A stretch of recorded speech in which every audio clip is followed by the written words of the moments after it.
भगवते वासुदेवाय। जय श्री हरि। आप सभी भक्तों पर विष्णु भगवान और माता लक्ष्मी की कृपा सदा सर्वदा बनी रहे। प्यारे भक्तों, आज रसपान करें माघ मास महात्म्य तीसरे अध्याय का। अब आगे के वृत्तांत सुनिए कि क्या हुआ। तब राजा दिलीप कहने लगे कि महाराज, यह पर्वत कितना ऊंचा और कितना लंबा चौड़ा है। तब वशिष्ठ जी कहने लगे कि 36 योजन, 1 योजन 4 कोस का होता है। ऊंचा ऊपर चोटी से 10 योजन चौड़ा और नीचे 16 योजन चौड़ा है, जो हरि, चंदन, आम, मदार, देवदारू और अर्जुन के वृक्षों से सुशोभित है। दुर्भिक्ष से दुखी होकर इस सुंदर पर्वत को और फल फूलों से परिपूर्ण देखकर भृगु वहीं रहने लगे और वहाँ पर कंदराओं, वनों और उपवनों में बहुत दिनों तक तप करते रहे। इस प्रकार जब भृगु ऋषि वहाँ पर अपने आश्रम पर रहे थे तो एक विद्याधर अपनी पत्नी सहित उतरा। वह अत्यंत दुखी थे। उन्होंने भृगु ऋषि को प्रणाम किया और ऋषि ने बड़े मीठे स्वर में उनसे कहा कि हे विद्याधर, तुम बड़े दुखी दिखाई देते हो, इसका क्या कारण है। तब विद्याधर कहने लगा कि महाराज, पुण्य के फल को पाकर, स्वर्ग पाकर तथा देवतुल्य शरीर पाकर भी मेरा मुख व्याघ्र जैसा है। यही कारण मेरे दुख और अशांति का है। न जाने किस पाप का फल है। मेरे चित्त की व्याकुलता का दूसरा कारण भी सुनिए। यह मेरी पत्नी अति रूपवती, मीठा वचन बोलने वाली, नाचने और गाने की कला में अति प्रवीण, शुद्ध चित्त वाली, 7 सुरों वाली, बीना को बजाने वाली, जिसने अपने कंठ से गाकर नारद जी को प्रसन्न किया, नाना स्वरों के बाद से बीना बजाकर कुबेर को प्रसन्न किया, अनेक प्रकार के नाच ताल में शिवजी महाराज भी अति प्रसन्न और रोमांचित हुए। शील, उदारता, रूप तथा यौवन में स्वर्ग की कोई अप्सरा भी इस जैसी नहीं है। कहाँ ऐसी चंद्रमुखी स्त्री और कहाँ मैं, व्याघ्र मुख वाला। यही चिंता सदैव मेरे हृदय को जलाती है। विद्याधर के ऐसे वचन सुनकर तीनों लोकों की भूत, भविष्य और वर्तमान की बात जानने वाले तथा दिव्य दृष्टि वाले ऋषि कहने लगे कि हे विद्याधर, कर्म के विचित्र फल प्राप्त हो जाते हैं। मक्खी के पैर जितना विष भी प्राण लेने वाला हो जाता है। छोटे छोटे पापों का फल भी अत्यंत दुखदायी हो जाता है। तुमने माघ मास की एकादशी का व्रत करके द्वादशी के आने तक शरीर में तेल लगाया। इसी पाप कर्म से व्याघ्र हुए। एकादशी के दिन उपवास करके द्वादशी को तेल लगाने से राजा पुरुरवा ने भी कुरूप शरीर पाया था। तब वह अपने कुरूप शरीर को देखकर दुखी होकर हिमाचल पर्वत पर देव सरोवर के किनारे पर गया। प्रीति पूर्वक शुद्ध स्नान कर कुशा के आसन पर बैठकर भगवान कमल नेत्र वाले, पीतांबर पहिने, वनमाला धारण किए हुए विष्णु का चिंतन करते हुए पुरुरवा ने 3 मास तक निराहार रहे भगवान का चिंतन किया।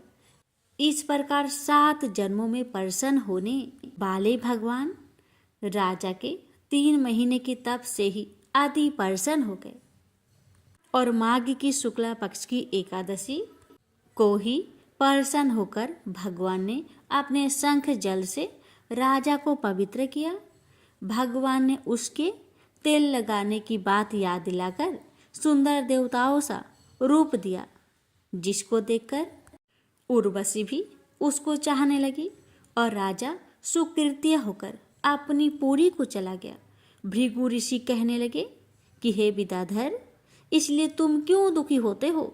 यदि तुम अपना यह राक्षसी रूप छोड़ना चाहते हो तो मेरा कहना मानकर जल्द ही पापों को नष्ट करने वाली हेमकूट नदी में माघ में स्नान करो, जहाँ पर ऋषि सिद्ध देवता निवास करते हैं। अब मैं इसकी विधि बतलाता हूँ। तुम्हारे भाग्य से माघ मास आज से 5वें दिन ही आने वाला है। पौष शुक्ला एकादशी से इस व्रत को आरंभ करो। भूमि में सोना जितेंद्रिय रहकर दिन में 3 समय स्नान करके महीना भर तक के निराहार रहो। सब भोगों का त्याग कर तीनों समय को शिवजी स्रोत और मंत्रों से पूजन करोगे तो तुम्हारा मुख कामदेव के समान हो जाएगा और देवता भी तुम्हारा मुख देखकर चकित हो जाएंगे और तुम अपनी पत्नी के साथ सुखपूर्वक क्रीड़ा करोगे। माघ मास के प्रभाव को जानकर सदा माघ में स्नान करो। पाप और दरिद्रता से बचने के लिए मनुष्य को सदा यत्न से माघ मास का स्नान करना चाहिए। यह स्नान सदा सब दानों और यज्ञों के फल को देता है और पाप का क्षय होता है। वशिष्ठ कहते हैं कि हे राजा, दिलीप की यह कथा भृगु जी ने विद्याधर को सुनाई। माघ स्नान योगों से भी बढ़कर यज्ञ तथा यज्ञों से बढ़कर गर्जना करता है। पुष्कर, कुरुक्षेत्र, ब्रह्मव्रत, काशी, प्रयाग तथा गंगा सागर जैसे संगमों से मनुष्य को जो फल 10 वर्ष में मिलता है, उतना ही फल माघ मास में स्नान करने से 3 दिन में मनुष्य को मिलता है। इसमें संचय नहीं है कि चिरकाल तक स्वर्ग में रहने की इच्छा करने वाले मनुष्य को सदा यत्न से माघ मास में स्नान करना चाहिए। आयु, आरोग्य, धन, रूप, कल्याण और गुण प्राप्त करने वालों को माघ का स्नान कभी नहीं छोड़ना चाहिए। स्नान करने वाला इस लोक तथा परलोक में सदा सुख पाता है। वशिष्ठ जी कहते हैं कि हे दिलीप, भृगु जी की यह वचन सुनकर वह विद्याधर अपनी स्त्री सहित उसी स्थान पर पर्वत के झरने में माघ मास का स्नान करता रहा और उसके प्रभाव से उसका मुख देव सदृश हो गया और वह पानीग्रीव पर्वत पर आनंद से रहने लगे। और भृगु जी भी नियम की समाप्ति पर शिष्यों सहित युवा नदी के तट पर आ गए। प्रेम से बोलिए विष्णु भगवान की जय। यहीं पर माघ मास महात्म कथा अध्याय 3 समाप्त हुआ। अब आगे की कथा अगले अध्याय में रसपान करेंगे। दक्षिण में गोदावरी के किनारे कनकावरी नाम की एक नगरी थी। वहां रामदास रहता था। वह जाति का चमार था, परंतु अत्यंत सरल हृदय का, सत्य और न्याय की कमाई खाने वाला और प्रभु का निरंतर चिंतन करने वाला भक्त था। रामदास की पतिव्रता स्त्री का नाम मूली था। दंपति में बड़ा प्रेम था। इनके एक छोटा लड़का था, वह भी माता पिता का परम भक्त था।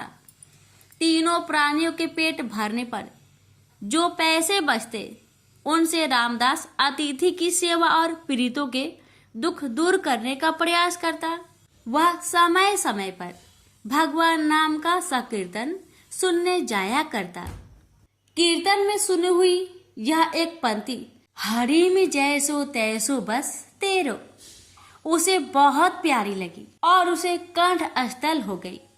वह निरंतर इस पंक्ति को गुनगुनाता हुआ सारे काम किया करता। वह सचमुच अपने को भगवान का दास और आश्रित समझकर मन ही मन आनंद में भरा रहता। भगवान तो भाव के भूखे होते हैं। वह रामदास के ऐसे प्रेम को देखकर उसे अब अपनाना चाहते थे। कुछ चोर गहनों के साथ ही कहीं से एक सुंदर विलक्षण स्वर्णयुक्त शालिग्राम की विशाल मूर्ति चुरा लाए थे, जो उनके लिए सिर्फ एक पत्थर था। उनमें से एक चोर के जूते टूट गए थे। उसने सोचा इस पत्थर के बदले में जूते की जोड़ी मिल जाए तो अच्छा है। भागवत प्रेरणा से शालिग्राम की मूर्ति को लेकर वह सीधा रामदास के घर पहुंचा और मूर्ति उसे देकर कहने लगा, अरे भाई देख, यह कैसा मजेदार पत्थर है, जरा अपने औजार को इस पर घिस तो सही, देख कैसे अच्छा काम देता है, पर इसके बदले में मुझे एक जोड़ी जूते देने पड़ेंगे। चोर की आवाज सुनकर वह चौंका, उसके भजन में भंग पड़ा। उसने समझा कोई खरीदार है। उसने जूते की एक जोड़ी चोर के सामने रख दी। चोर ने उसे पहनकर दामों की जगह वह मूर्ति रामदास के हाथ पर रख दी। रामदास अभी तक अर्धचेतन आस्था में था। उसने मन तो बस प्रभु के विग्रह की ओर खींचा हुआ था, इसलिए पैसे लेने की बात याद ही नहीं रही। मूर्ति को उसने अपने सामने रख दिया और उसी पर औजार घिसने लगा। भगवान शालग्राम बनकर प्यारे भक्त के घर आ गए। एक दिन एक ब्राह्मण उस तरफ से निकले। शालिग्राम की ऐसी अनोखी मूर्ति चमार के पत्थर की जगह देखकर उन्हें बहुत दुख हुआ। उस समय रामदास उस गोल मूर्ति को पैरों के बीच में रखकर उस पर औजार घिस रहा था। ब्राह्मण ने विचार किया, भला बंदरों को हीरे की कीमत का क्या पता, यह चमार शालिग्राम को क्या पहचाने।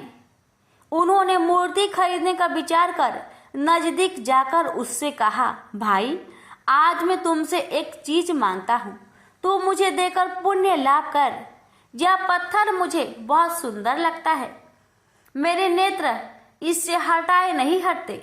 रामदास जी ने ब्राह्मण के इस दीन भाव को देखकर वह पत्थर ब्राह्मण को दे दिया। पंडित जी इस दुर्लभ मूर्ति को पाकर बड़े प्रसन्न हुए। वे उसे घर लाए। उन्होंने कुएं के जल से स्नान किया, फिर पवित्र स्वच्छ वस्त्र पहनकर शालिग्राम भगवान को पंचामृत से स्नान करा। सिंहासन पर पधार कर षोडश उपचार से उनकी पूजा की। पंडित जी की पूजा तो बड़ी विधि से करते थे, परंतु उनके हृदय में दिव्य गुण नहीं थे। उसमें लोभ, ईर्ष्या, कामना, भोग वासना, इंद्रिय सुख की लालसा, क्रोध, बैर आदि दुर्गुण भरे थे।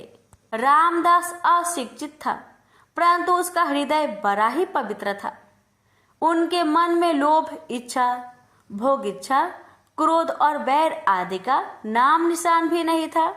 भगवान शालग्राम ने विचार किया, आहा, जब वह परम श्रद्धा वह भक्ति पूर्वक गीत गोविंद गाता हुआ मेरी मूर्ति पर जल छोड़कर अपना औजार घिसता था, उस समय मुझे ऐसा लगता था मानो कोई परम भक्त मेरा शरीर पोंछ रहा है।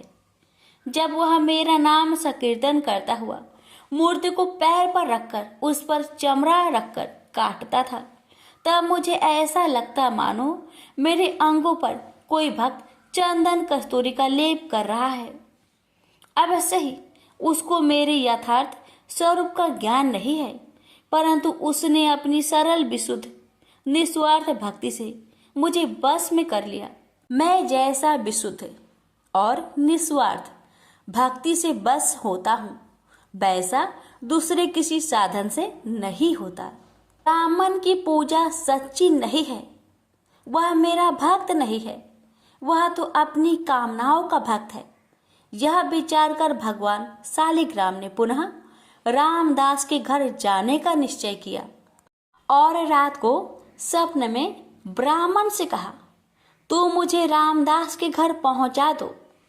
ब्राह्मण सुबह ही रामदास के घर शालिग्राम की मूर्ति को लेकर पहुंच गया और उसने रामदास से कहा, रामदास, ये कोई साधारण पत्थर नहीं है, ये तो साक्षात भगवान ही हैं, तीनों लोकों के स्वामी हैं। अब तू बहुत प्रेम से इनकी पूजा करना। ब्राह्मण के वचन सुनकर रामदास की आंखें में आंसू आ गए और वह प्रेम विह्वल हो गया और भगवान से प्रार्थना करने लगा, प्रभु, मैं अति दीनहीन, अनजान, दुर्जन, पतित प्राणी हूँ। रात दिन चमड़ा घिसना ही मेरा काम है।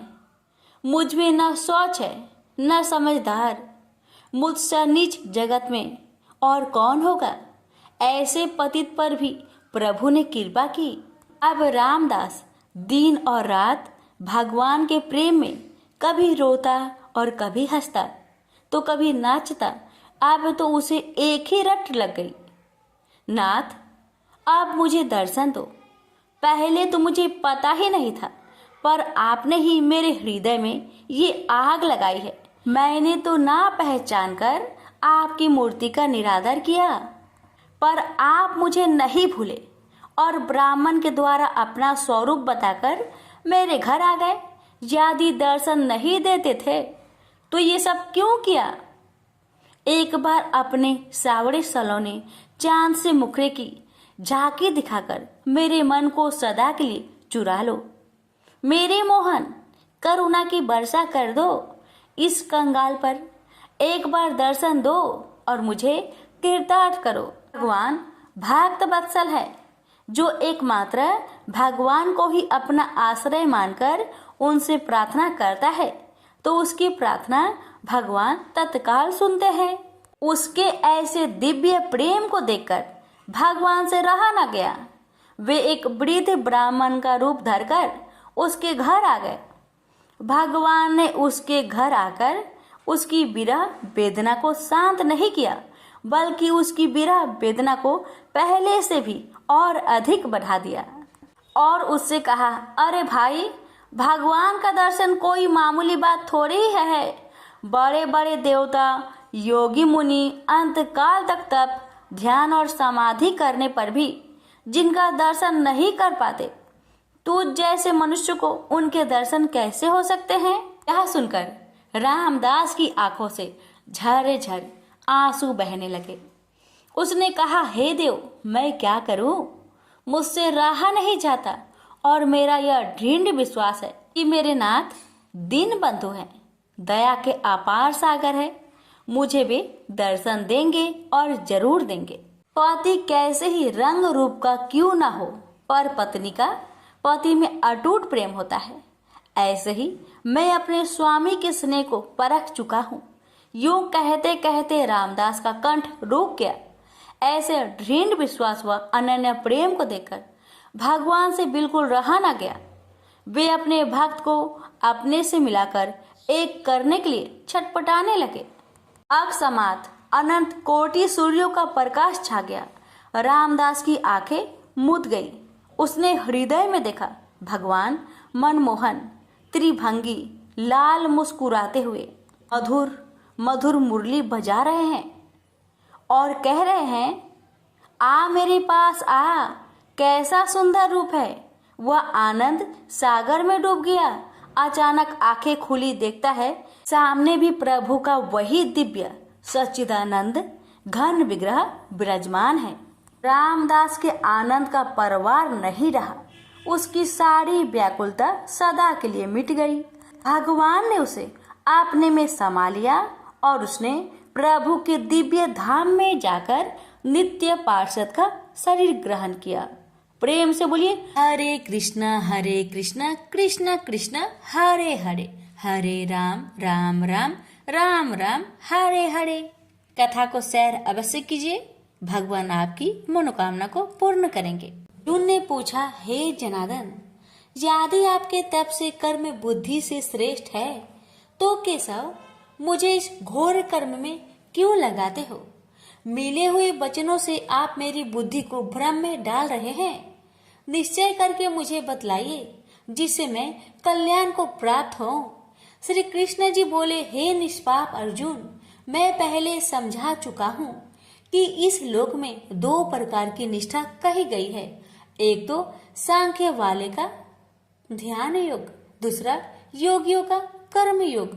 कर्मों को पालन न करने से ही कोई निष्कर्म नहीं कहलाता और कर्मों को त्याग करके संन्यास ग्रहण करने से ही किसी को सिद्धि नहीं मिलती। मनुष्य क्षण भर भी कर्म किए बिना नहीं रह सकता।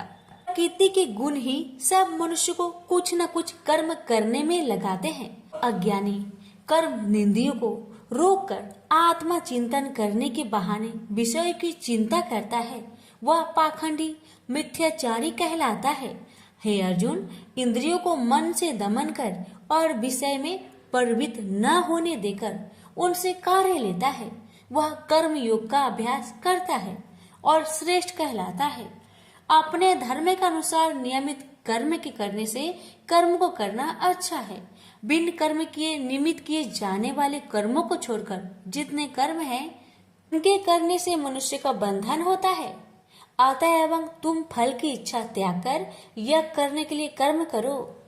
सृष्टि के आरंभ काल में ब्रह्मा जी ने यज्ञ सहित प्रजा को उत्पन्न कर प्रजा से कहा था, यज्ञ आदि कर्म करके वृद्धि को प्राप्त होंगे, यही कर्म तुम्हारे निमित्त कामधेनु होवेंगे। इस यज्ञ से तुम देवताओं को संतुष्ट करते रहो और देवता भी तुमको संतुष्ट करेंगे। इस प्रकार परस्पर वर्ताव करते हुए तुम और देवता कल्याण को प्राप्त होगे। यज्ञ आदि कर्मों से प्रसन्न होकर देवता तुमको इच्छित सुख की सामग्रियां देंगे, परंतु उनके लिए हुए दान को जो बिना उनका भोग लगाए ग्रहण करता है वह चोर है। 5 महायज्ञ करके जो शेष बचा हुआ भोग ग्रहण करते हैं वे पापों से मुक्त हो जाते हैं, और जो अपने निमित्त ही अन्न पकाते हैं वे पापी मनुष्य पाप को ही भक्षण करते हैं। अन्न से ही प्राणियों की उत्पत्ति होती है। अन्न मेघ से उत्पन्न होता है, मेघ यज्ञ द्वारा बरसता है और यज्ञ की उत्पत्ति कर्म से होती है। कर्म की उत्पत्ति ब्रह्म से हुई है और ब्रह्म अक्षर परमात्मा से। इस कारण सदा पदार्थों में रहने वाला जो ब्रह्म है वह सब योगों में प्रस्तुत है। हे पार्थ, इस प्रकार चलाए हुए आसक्त अज्ञानियों की बुद्धि में ज्ञान भेदभाव उत्पन्न न करे, परंतु आप स्वयं कर्म करता हुआ उसमें भी प्रसन्नता पूर्वक कर्म करावे। अर्जुन, सब कर्म प्रकृति के गुणों करके ही उत्पन्न होते हैं, परंतु जिनकी बुद्धि अहंकार से भ्रष्ट है ऐसे मूर्ख लोग समझते हैं कि हम करता है, परंतु जो गुण और कर्म के विभाग का सच्चा तत्व जानता है वह ज्ञानी पुरुष यह समझकर इसमें आसक्त नहीं होता कि गुण का यह खेल आपस में हो रहा है। प्रकृति के गुणों को भूले हुए मनुष्य गुण और कर्मों से आसक्त होते हैं। उन अल्पज्ञ मदों के ज्ञानी पुरुष कर्म मार्ग से चलायमान ना करें। हे अर्जुन, अध्यात्मक बुद्धि से तुम सब कर्मों को मुझ पे अर्पण करके कर्म फलों की आशा ममता को छोड़कर संग्राम करो। जो पुरुष श्रद्धा पूर्वक मेरे वचनों पर दृष्टि दोष ना करके मेरे इस मत के अनुसार आचरण करते हैं वे लोग कर्म बंधन से निश्चय मुक्त हो जाते हैं, और जो अज्ञानी मेरे इस मत पर दोष दृष्टि करते हुए इसको ग्रहण नहीं करते वे संपूर्ण ज्ञान से रहित है। उनको नष्ट हुआ जानो। अपना कठिन धर्म भी दूसरे के सहज धर्म से हितकर होता है। धर्म में मरना भी कल्याणकारक है, परंतु अन्य धर्म भयानक है।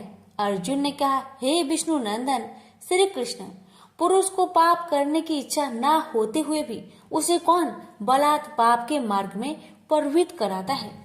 कृष्ण भगवान बोले, हे अर्जुन, रजोगुण से उत्पन्न होने वाला काम व क्रोध मनुष्य को पाप मार्ग में ले जाता है।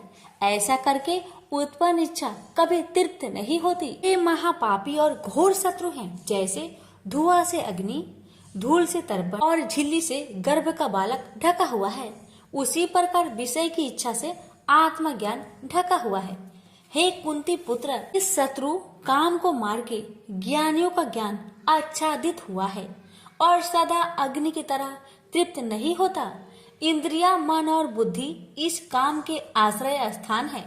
इनके सहारे इस स्वेच्छा ज्ञान को आच्छादित करके जीवन को मोहित कर लेती है।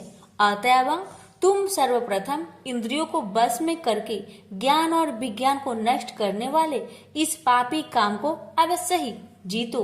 कहते हैं कि इंद्रिया सबसे प्रबल है और इंद्रिया से भी प्रबल मन है। इस प्रकार जो बुद्धि से परे हैं उस आत्मा को जानकर निश्चयात्मक बुद्धि द्वारा मन को निश्चल करे। हे महाबाहो, तुम दुर्धर शत्रु को जीत लो। तुमसे बोलिए श्री कृष्ण भगवान की जय। यहीं पर श्रीमद् भगवत कथा 3रा अध्याय समाप्त हुआ। अब सुनिए महात्म्य। श्री नारायण जी बोले, हे लक्ष्मी, एक क्षुद्र महामूर्ख अकेला ही वन में रहता था। बड़े अनर्थों से उसने बहुत सा द्रव इकट्ठा किया। किसी कारण से वह सब द्रव जाता रहा। अब वह क्षुद्र बहुत चिंतित रहने लगा। किसी से पूछता कि ऐसा उपाय बताओ जिससे पृथ्वी में गरा हुआ धन मुझे मिले। किसी पूछता कोई अंजन बताओ जिसे लगाने से पृथ्वी में गरा हुआ धन दिखे। तब किसी ने कहा, मांस मदिरा खाया पिया कर। तब वह खोटा कर्म करने लगा, चोरी करने लगा। एक दिन धन की लालसा कर चोरी करने गया। मार्ग में चोरों ने मार दिया। तदंतर उसने प्रेत की योनि पाई। उस प्रेत योनि में उसे बड़ा दुख हुआ। एक बट वृक्ष पर रात दिन चिल्लाया करता कि कोई ऐसा है तो इस अधम देह से छुड़ाए। कुछ समय बाद क्षुद्र की स्त्री से पुत्र जन्मा। जब उसका पुत्र बड़ा हुआ तो एक दिन अपनी माता से उसने पूछा, मेरा पिता क्या व्यापार करता था और उसका देहांत किस प्रकार हुआ। तब उसकी माता ने कहा, हे बेटा, तेरे पिता के पास बहुत द्रव था, वह सब व्यर्थ ही जाता रहा। वह धन के चले जाने से बहुत चिंतित रहने लगे। एक दिन धन की लालसा में चोरी करने गया, परंतु मार्ग में उसे चोरों ने मार डाला। तब बेटे ने कहा, हे माता, उसकी गति कराई थी। माता ने कहा, नहीं कराई। बेटे ने कहा, हे माँ, उसकी गति करानी चाहिए। माँ ने कहा, अच्छी बात है। तब वह पंडितों से पूछने गया और जाकर प्रार्थना की, हे स्वामी, मेरा पिता एक दिशा में जाकर मृत्यु को प्राप्त हुआ, अतः उसका उद्धार किस तरह होगा। पंडितों ने कहा, तू गया जी जाकर उनकी गति कर, तब पितरों का उद्धार होगा। यह सुन उसने माता की आज्ञा लेकर गया जी को गमन किया। प्रयागराज दर्शन स्नान करके आगे को चला। रास्ते में एक वृक्ष के नीचे बैठ गया। वहां उसको बड़ा भय प्राप्त हुआ। वहां वही वृक्ष था जहां उसका पिता प्रेत योनि को प्राप्त हुआ था। उसी जगह चोरों ने उसे मारा था। तब उस बालक ने अपना गुरु मंत्र पढ़ा। उसका एक नियम था, वह एक अध्याय श्री गीता जी का भी नित्य पाठ किया करता था। एक दिन उसकी पिता ने प्रेत की योनि में सुना तो सुनते ही उसकी प्रेत योनि टूट गई और देवदेही पाई। स्वर्ग से विमान आए और वह विमान पर चढ़कर पुत्र के सामने आया और आशीर्वाद देकर कहा, हे पुत्र, मैं तेरा पिता हूँ जो मरकर प्रेत हुआ था। तेरे गीता पाठ करने से मेरी देवदेही हुई है। अब मेरा उद्धार हुआ है और तेरी कृपा से मैं स्वर्ग को जाता हूँ। अब तू गया जी को अपनी खुशी से जा। इतने सुनकर पुत्र ने कहा, हे पिताजी, कुछ और आज्ञा करो जो मैं आपकी सेवा करूँ। तब उस देवदेही ने कहा, देख, मेरी 7 पीढ़ियों के पितर नरक में पड़े हैं। अब तू गीता जी के 3रे अध्याय का पाठ करके उनको भी इस दुख से मुक्ति प्रदान कर। इतना वचन कह वह देवदेही स्वर्ग को गए। तब उस बालक ने वहीं पर पुनः गीता जी के 3रे अध्याय का पाठ किया और सब पितरों को उसका पुण्य देकर वैकुंठवासी हुआ।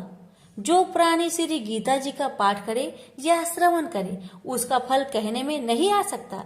तब श्री भगवान जी बोले, हे लक्ष्मी, यह 3रे अध्याय का जो फल मैंने तुमसे कहा वह तुमने सुना है। प्रेम से बोलिए, लक्ष्मी नारायण की जय।